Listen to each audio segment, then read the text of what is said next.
everyone, and thank you, Peter, again for hosting us. It was great to be back here last April after a couple years off. Many of you I haven't seen since that last moment before COVID shut everything down. So it's good to be back, and it's great to have Kemba Walden here. So I have the distinct honor of being the first person to interview Kemba in her role as the acting National Cyber Director. The President of the United States appointed you yesterday as the acting.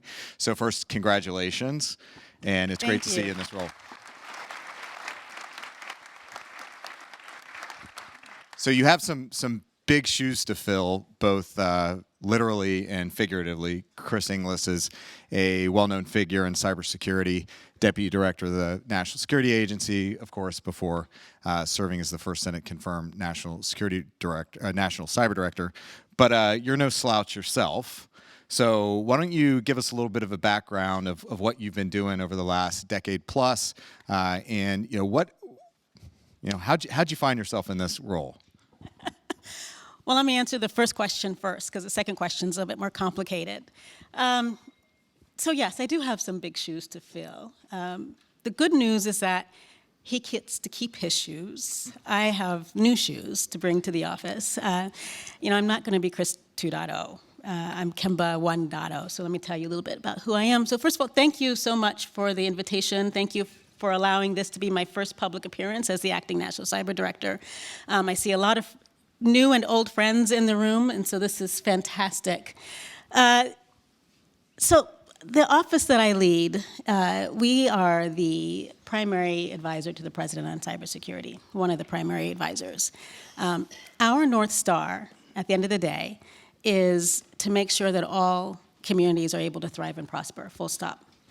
And that has been true in my career since its inception. So I'm a national security lawyer by training, a cybersecurity lawyer specifically.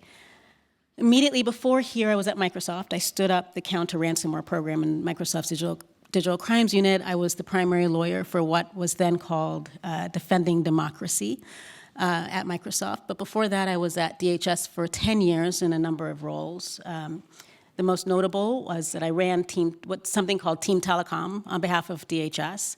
I was the primary lawyer for the secretary at the time on the Committee on Foreign Investment in the United States, and then I found myself becoming your lawyer, Chris, at the cyber. Can't pick your clients sometimes, I guess. You made me a better person. But I focused quite a bit on financial services and energy, and as you know, I was your primary lawyer in elections. So I bring all of that experience to this role. It's all relevant. It's all relevant to making sure that communities are able to thrive and prosper. So one thing that was left out in my background is I also worked at Microsoft and ran U.S. cyber policy, and kind of one of the stories, at least at the beginning of the Biden administration, was that if you wanted a senior position in cybersecurity in the U.S. federal government, you had to, at some point, have served at the National Security Agency.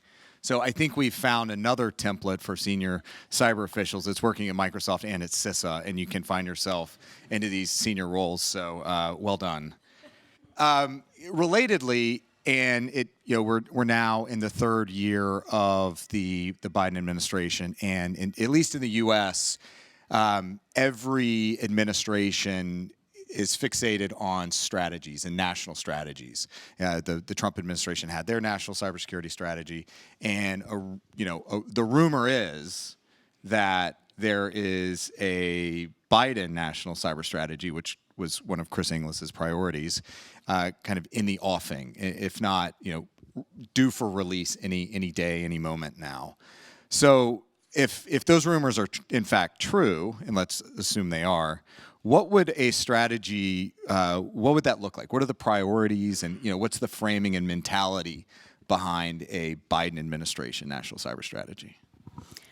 Yeah, so if the rumors were true, this national cybersecurity strategy, the president's national cybersecurity strategy, is quite forward-leaning and quite bold. It represents two fundamental shifts, and I know we're pressed for time. I can talk about this for 20 minutes, but I'll try to capture it in just a couple. Two fundamental shifts.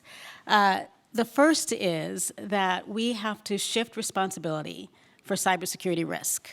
right? We have to lift it off of end users and put it onto producers, right? So lift it off of consumers, put it onto producers, lift it off of state and locals, put it onto the federal government. So we have to lift and shift that cyber responsibility, make it defensible, make the systems that we have defensible. And then what do we do with that residual risk? We have to incentivize long-term strategic investment, ensuring that the technology, the people, and the processes that compose cyberspace remain resilient, remain reliable, remain safe. So we have to invest in those ways. So there's some opportunities for incentivizing investment that you'll see in the strategy, and some opportunities for lifting and shifting. One of those opportunities is to harmonize regulations on the part of industry, regulate parts of industry that are not regulated, and doing that in full consultation with industry so that we are properly incentivizing the buying down of risk in all phases of production, right? So we move it off of the end user, put it onto the producer, and cause those strategic investments to have a level playing field in that space. So that's one opportunity that you'll see in the strategy. It is a positive strategy. We've been playing whack-a-mole for a long time. We've been allowing the adversary in a lot of ways to set our agenda, and this is our opportunity now to get in front of the adversary, thinking strategically. So over the last couple of years, one of the shifts that I have seen, at least in practice, is that regulatory shift and taking more strident action to ensure that companies are doing the right thing, with a bit of a sense that perhaps the market has failed and that we need to take more direct action against organizations. I think after Colonial Pipeline, that was probably the first indication when the Transportation Security Administration used some of their regulatory authorities, and we saw a cascade there. And I think it's going to be a challenge. These things don't happen overnight. I do think that regulation is inevitable, but I also think it's inevitable that the first try or two won't work. There will be mistakes. So that partnership piece and the working with industry, but not in a way that's deferential to industry. It takes the input that's going to be critical. And so as we, I mentioned Colonial. That's a example of how the threat landscape has dramatically accelerated over the last couple of years. But of course, we have to think about where we are. We're at the Munich Cybersecurity Conference, in advance of the Munich Security Conference. And this time last year, the big debate was, is Russia going to invade Ukraine? And we saw that a week or so after the conference last year, Russia did in fact, and now we hear reports of potential massing at the border of additional troops and fixed and rotary wing aircraft. So perhaps there'll be a escalation. But let's talk about what's happened in the geopolitical space in the last year. How has that Russian invasion of Ukraine shifted, at least in the cyber landscape? And what are some of the key lessons learned from a government perspective, as well as from a private sector perspective? It might sound like I talk in threes, but I have three thoughts that come to mind. Well, let me give you the prelude. February 24th is when Russia invaded Ukraine. February 25th is when Chris Inglis asked me to be his principal deputy. And so this has been on my mind quite a bit. Three fundamental lessons that I've learned in this space. The first is that the people of Ukraine have demonstrated how important people are to defense, right? They have demonstrated that defense is, in fact, the new offense, that there is an opportunity for capacity building, for training, for work, leading up to something catastrophic like this Russian aggression. And they've been steadfast, and we've been steadfast with them in defending their networks. The second thing I've learned, which is sort of on the other side of the coin, which is cyber offense is actually really difficult, right? It is part of an entire campaign for kinetic war, right? We've over-assumed that because of Russia's activity in Ukraine and other parts of that part of the world, we've over-assumed cyber's place in cyber war. We've overassumed Russia's ability to maintain a cyber offensive. Turns out, not only have we overassumed it, but it's really difficult to do, right? So cyber offense isn't necessarily something that we need to think through separate and apart from regular kinetic war. And then the last piece that I think that you'll see in our strategy is that narratives matter. President Zelensky really got in front of the narrative. And that is important for a couple of reasons. One, the United States was able to share intelligence in unique ways, not only to help our operators of critical infrastructure defend against what we would assume would be retaliatory activity, but also to help disabuse any notion of misinformation related to the war. And President Zelensky was masterful, and his team were masterful at that narrative. And so between the defense, the people that are there on the front lines defending networks, it sort of demonstrates, in my mind, what's meant by this subtitle, dealing with blurred lines of responsibility. Responsibility and accountability and the people in cyberspace are at times more important than the technology that they're defending at times. I think this is something that we talked about over last year in April here at the cyber conference. A number of us were surprised that the networks, particularly the telecommunications network, withstood the initial onslaught and attack by Russia, which allowed President Zelensky the platform by which he could, command the information space, which was a surprise on a couple different levels. One is the prowess you've mentioned about that we kind of put around Russian cyber operations, but also the adeptness with which the Russians historically use information operations, and it was quite a tables were turned moment. So with all of that in mind, with the Russian invasion of Ukraine, the lessons learned, how the Ukrainians defended themselves, I think we all recognize this is not the last geopolitical conflict. There are other geographies, there are other spaces around the globe where there could be an escalation point. What are, you like the rule of threes, so do I. What are some recommendations or advice would you give to, just notionally Taiwan to prepare for a potential invasion? Are there any lessons learned that you have there? So a few things. One, capacity building and training are key, and it's an all of us proposition. So it's not just the responsibility of the government to help with training and capacity building, and making sure that the people defending the networks are able and skilled and have appropriate accountability and leadership. But that's one.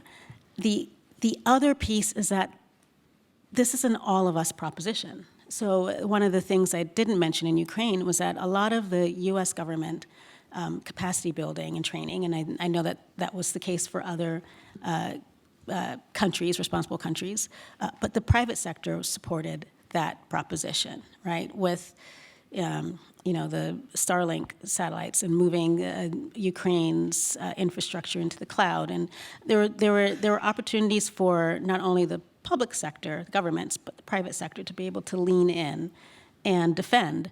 And the other thing I would mention is that, again, I can't triple underscore this. I can't foot stomp this enough. But defense is the new offense. I don't know if Chris Krebs or Jen Easterly coined that first, but it's true. You have to have a proper defense integrated with a proper offense.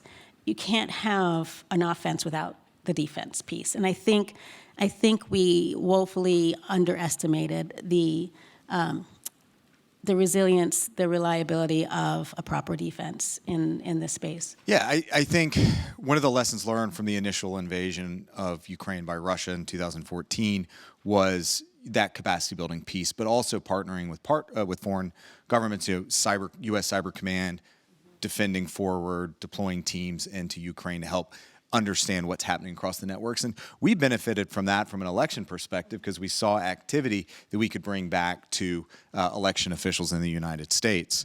And I think that's part of the new model going forward. And so, with that in mind, international cooperation. What's the lay of the land? Look, we're in Europe. One of the things that, as I mentioned, I really learned from and benefited from, particularly on election security, is how vibrant the cybersecurity partnerships are, and the leadership. And I developed solid friendships. Kieran Martin, who is my counterpart with the NCSC, is here. How does that play a role in whether it's Ukraine or back home defending the U.S.? What's the state of play in international cooperation? Yeah, so I'm going to start small and then talk international. So I've done a lot of engagements at the state and local and municipal level in the U.S. Also done international engagements in forums like this, and then country-to-country engagements. I have an engagement with Bavaria tomorrow, I think, or later today. Our digital ecosystems are dependent upon each other. So the United States, our digital ecosystem is only as strong as Germany's is, as Benin, as Mali, as Mexico's. It's an entire ecosystem, and we are facing common problems, right? Once we find that common problem, we can face those challenges together and find common solutions. That's not just with state and local governments and federal governments. That's internationally across with our allies and our partners. That's with industry. We have a common cybersecurity problem. They're not entirely unique problems across industries, right? And so that professional intimacy that I talk about sometimes between the public sector and the private sector, between state and locals and federal sector, between academia, civil society, between end users and enterprises, that professional intimacy is key, right? Coming together to find the problem and coming together to find active, effective solutions to those problems. I think that's my takeaway, engaging internationally. That's what we need to do as we partner in this space. And that's not just here in Europe, but that's also in the geopolitical South, right, in the global South. So recognizing that we only have a couple minutes left, and I don't want to get a red card and have to sit out the conference next year. So let's talk about next year. So you're back here next year. You'll have been in the role perhaps for a year. What do you hope you will have accomplished as the acting national cyber director? Assuming you've got a strategy out, what are your hopes a year from now that you've been able to accomplish, and whether it's you personally or the world has been able to do in terms of cybersecurity? So, like I said earlier, my North Star, my office's North Star, I think many of your goals are to make sure that communities are able to thrive and prosper in this interconnected world, full stop, right? Our refrigerators are connected at this point. My mom does online banking, which scares me to pieces, but I just want to make sure that everybody's safe. It does. So I view the stand-up of the National Cyber Director's Office. It's the newest on the block. It's a startup within a sea of startups in the White House. It's a symphony. You stole my line. That was the CISA line. Oh, did I? It was a startup, but it's fine. It's fine. I'm proud of you. Hey, I was there at a startup. I'm going 2 for 2 now. 3 for 3, the counter ransomware at Microsoft. So I like to view us as a symphony. You have, the horn section over here, the string section, the percussions, and individually they may sound a little bit like cacophony. But at the end of the day, you have an orchestra if you practice it enough, if you stand it up properly. So we've had 3 movements so far in the stand-up of the National Cyber Director. We've had the establishment of it, having it established in statute and with appropriations. We've hired a fantastic team. We are hopefully producing a national cyber strategy on behalf of the president soon. But then there are a couple of more. There's the implementation plan. The strategy is only as good as the implementation plan. And then there is our workforce and awareness and education strategy, which I would love to talk about at some point. But in the short term, that's my plan, but I would like to measure my success in three ways. One is that we improve the lives of communities, of individuals in all the communities, that we clarify roles and responsibilities in this space so that, like we're a rowboat all driving in the same direction, and that we make sure that we have collaborative coalitions. And my appearance here at Munich is in pursuit of that end. But that's what success would look like for me, that we've improved lives, that we have clear responsibilities, and that we are develop strong, durable coalitions. All right. Well, thank you, Kemba. Thank you for your time this afternoon. I think we can all feel that the Office of the National Cyber Director is in good hands with you at the helm. So thank you very much. Thank you. Round of applause, please.